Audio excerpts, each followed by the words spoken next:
Ratzinger's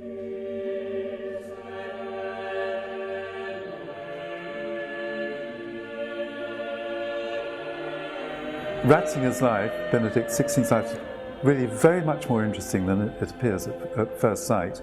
He was the Pope of surprises. There's always something he did. He outraged people. He upset people over his handling of the abuse cases. There was something always, if you like, provocative about him, and yet at the same time there was this very calm, peaceful, shy figure. John Paul II was a universal figure. He led the church from the front, and he gave the church an image which was very potent to non-believers almost as much as believers.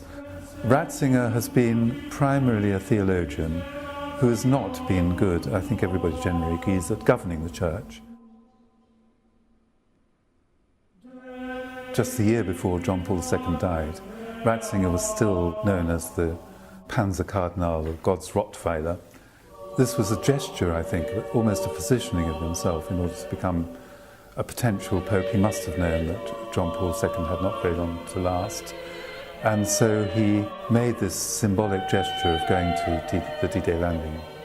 Ratzinger had 12 years growing up during the rule of Hitler, and he in fact was in the armed services. So he was really saying, this is a different image of me.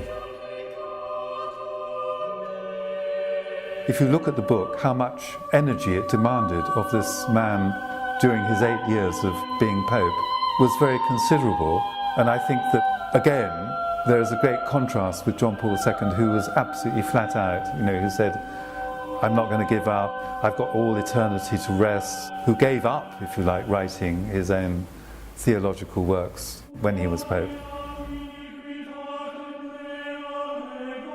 He was always very conscious of the political trends and currents, especially after Vatican II, when he changed from being a very liberal, reforming cleric into a much more hardline, traditional person.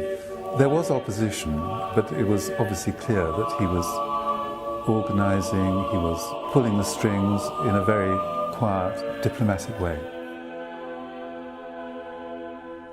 There is, or was, if you like, a shadow definitely in the man, and that shadow, as I try to show, came from the background, came from the upbringing of 12 years under Hitler, and somehow not coming to terms with that in the way that John Paul II did, being brought up again under Nazi rule, but somehow dealing with it in a very different way.